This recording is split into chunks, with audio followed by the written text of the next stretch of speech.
Hey guys, Chris here again, coming to you with the final installment of my Ar-15 build. This has actually been done for some time, actually since not this past June, but even before then, I believe. When the lower was done and built, everything was pretty much done and built at that point in time. The only odd and end that was left was actually the optic, which I chose the Aimpoint Pro. I just want to make this video, kind of go over what all I did, just what the upgrades were that I made to my custom build versus what you might build or what you might buy. We'll start at the muzzle end first. First off, went with the Yankee Hill Phantom flash suppressor. Works phenomenal. We actually did some night shooting, screwing around with it a little bit. Really, not really night, but dusk. It's dark, almost blackout dusk. So might as well be night. And it performed great. Just great flash suppression. On the other side, I have chosen the Maelstrom I believe that's the G5. Yeah, that's from 4.7s. Sorry, make sure I'm in frame here.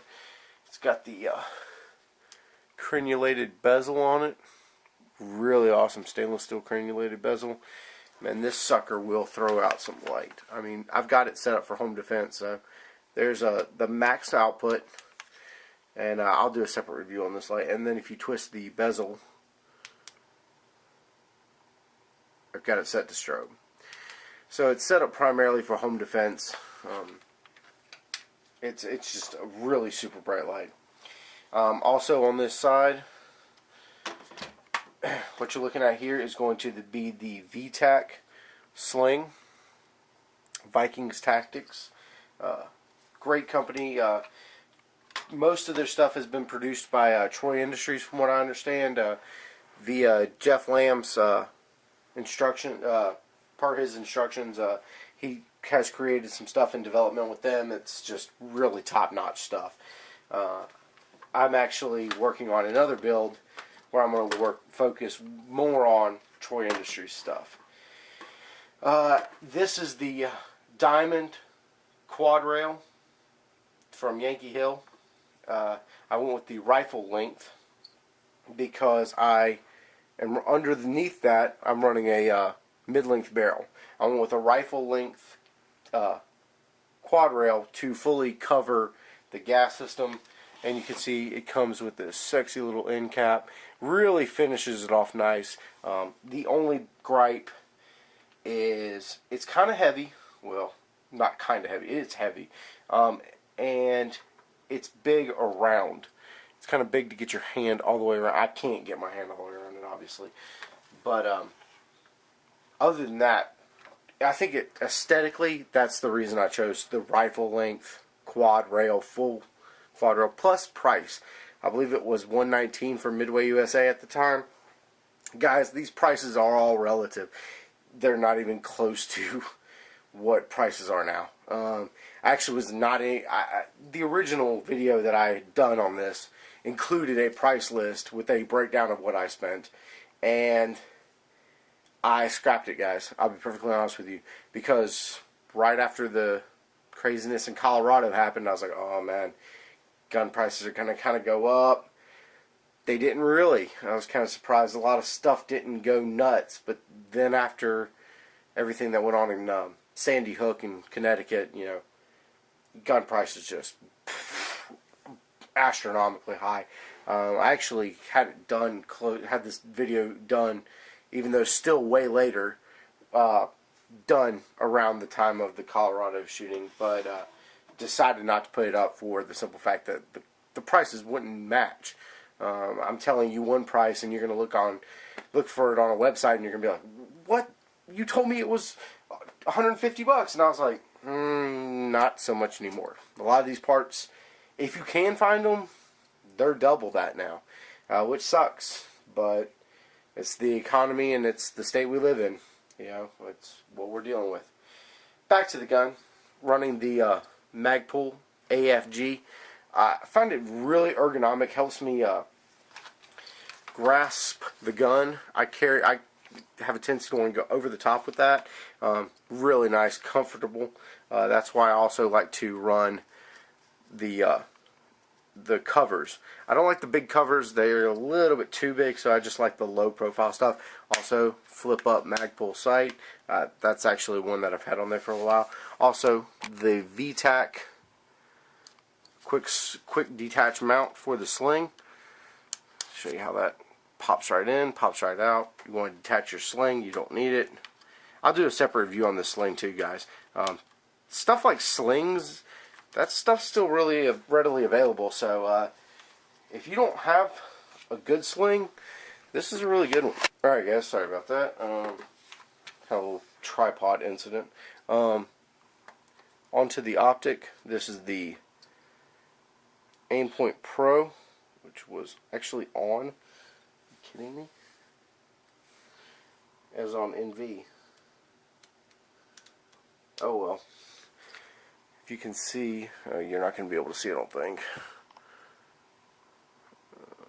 Let's see if I can get this on an angle that y'all can see the dot, and I don't think you're going to be able to. Not without taking it off, and I really don't want to take it off. So, yeah, it's on, trust me. It's got some really cool modes. Night vision, make sure it's rotational knob. 5-year battery life, so not a huge deal that it was on, but still, nonetheless, don't want to waste any battery life if I don't have to. This optic has been really awesome. As you can tell, I've done this in flat dark earth and black. Mostly mag pulled out. Actually, everything with the exception of the sling is mag pull. Mag pull rear sight. Magpul makes great stuff at great prices. It's a shame that Colorado is looking at passing a bill which would make Magpul want to move. So I went with the 30 round window mags. The window mags are so awesome. You can definitely get a good idea of where your round count is. Also went with the Myod grip. For me, you get that A2 style grip on there. I've got the smallest back strap on there. Really awesome. Just so you guys know, if you can't already tell, magazine is empty, gun is empty. Zombie Hunter. Just a little accessory I threw on there. Check it out. But got this small, it fits my hand great. Just really good. Also went with the Magpul CTR buttstock. I like the fact that I can clamp it down, and it really, I have a Magpul Mo stock, and you know, I actually appreciated spending the extra money to get that wobble, that little bit of wobble. It bugs the shit out of me. That just takes it out. I mean, it's perfect. We're going to break this rifle open and show you all a few things. I'm actually going to throw up another part a little bit later explaining some more parts, because you know what's odd is a couple months ago I went and ran into some guys who were talking about buying and building AR-15s. And they had no clue, well, what's an upper and what's a lower and what's what. And these guys are talking about getting into guns. And I've got friends that are like that, to be honest with you, and they're close friends who know more about guns than a lot of people. And I just would like to do a little piece to educate some more on what is what, because I think it's kind of necessary that you know what you're talking about. As y'all saw in part 2, we did the 2-stage trigger. The thing is awesome. Great upgrade. We're also running Daniel Defense bolt, MPI tested. I mean, this thing is just a champ. It is awesome. Setup, it's meant to be able to run in a full auto gun, hence the longer portion on the back portion of the bolt carrier group. It's thicker, it's heavier duty, therefore it won't tilt whenever it's sliding back and forth. to be able to handle full auto. This gun cannot shoot full auto. It is not an assault rifle, if you will. It is simply an Ar-15 variant. But this bolt is a little bit heavier duty, and that's something that I really wanted when I built my gun. It is black phosphate coated. I've thought about upgrading to a Spikes nickel boron. Those things look awesome. Next up, we've got the Voltor BCM Gunfighter. I believe this is the Mod 3 with the fully extended big old latch. I mean, you can hook on one hand, just rack it. It is no problem at all. Really convenient for racking the slide. Put some things back together here.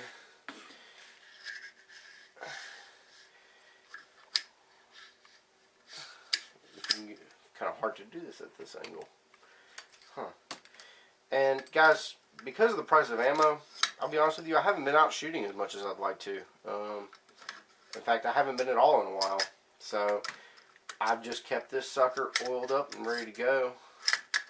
If we can get this thing in there. That's aggravating. Oh, come on. Timeout. Alright guys, yeah, sorry about that. That was a weird angle I was at. Just couldn't get it right. So, back at it. You've seen, this is actually a commercial buffer tube and stock setup. The barrel is a Daniel Defense cut. Oh hell, I just blanked on it. Yeah, Daniel Defense cut rifle barrel, not the Cold Hammer forged that they're more known for now. Something different that they used to do, but at $159 was the price I got this at the time. It was a steal. I mean, it was a Daniel Defense barrel with a mid-length gas system, 1-in-7 twist, which likes the heavier bullets, which is something that I've liked for what this rifle I built for, was coyote hunting. I want a heavier bullet, going a little bit slower, doing a lot of damage when it gets there. So that's the reason I built this setup, is a Predator rifle. That's the reason it's rocking the color setup it is. It's a little heavy to back out. It's about 9.5 pounds, to be honest with you. It's a little heavy. It's home defense. Right now it's kind of a universal setup. It's home defense, Predator rifle, and sport, and just all around sporting fun. It's a ton of fun to go shoot. I've had girls that have shot this rifle that are just amazed, because you would think something like this, big, bad, scary, and it's not big, bad, and scary. It's very moderately easy to shoot. It's the women that have shot it love it, because it doesn't recoil a ton like bolt actions they may have fired in the past, and so they initially were scared, but when they find out that it's not that bad, they have a lot of fun with it. The only thing that's nagging them, and it gets me a little bit, is the weight. As you can see, I did not skimp on the barrel profile. It is a medium contour barrel. It is, I believe we're 0.75 all the way to the gas block. Then it necks down just past the gas block, back to 0.75. It is not M4 profiled or cut for 203 grenade launcher, because I have no reason to have anything like that. But this thing is just really awesome. With that 1-in-7 twist, it's, here we go, chambered in 5.56 NATO. It's a really hard gun to beat. 5.56, obviously I selected because I can shoot 223 as well as 5.56 out of it. Some people don't know that. In fact, we had a whole discussion about it with one of my friends. He's like, so basically it doesn't matter what you go with. I was like, actually, it kind of does, because military issue ammo is 5.56. This thing will shoot 223 and 5.56. 223 is what's mostly commonly commercially available to you, the consumer, to me. Just something that you might want to consider when building or buying a rifle. If you want to shoot really super tight groups, go with a 223. But just know that the cheaper, I say cheaper now, surplus ammunition, which is the military stuff, the 55 grain FMJs, the 62 grain steel core penetrators, those are actually going to not fire through your 223 rifle. Your 223 will end up getting a little bit more accurate groups. Typically, now this is just the average. I'm not saying every 5.56 rifle is not as accurate as every 223, so don't misquote me there. 223 typically is a little bit more accurate in its overall approach. As you guys know, we did use a Yankee Hill stripped or fully decked out upper, swapped out the dust cover. I like the Ford Assist and the dust cover. It's something that I appreciate on my gun. It shouldn't be necessary at any point in time because I'm not out there in a sandbox fighting a war, and if my gun doesn't go fully in the battery, I'm probably re-racking the slide or re-racking the bolt and going back into a reload drill, or basically a malfunction drill. So guys, this is where I stand on my AR-15. I think it's fully done. For me, it's what I need. It's what I like. If you guys have any questions, comments, concerns, hit me up. I'm actually working on another build right now, but it's slow going because all the pieces are not coming available as I wish they would. You know, this is not 7 months ago when you could just buy anything and nothing was overly priced. It wasn't crazy. Now everything's gone crazy, and for those of you guys out there that are kind of wanting to build one of these, I feel for you, because it's hard. It's really hard. Alright, maybe one day. Guys, you have a good day. Take care. If you have any questions, hit me in the comments box. Out.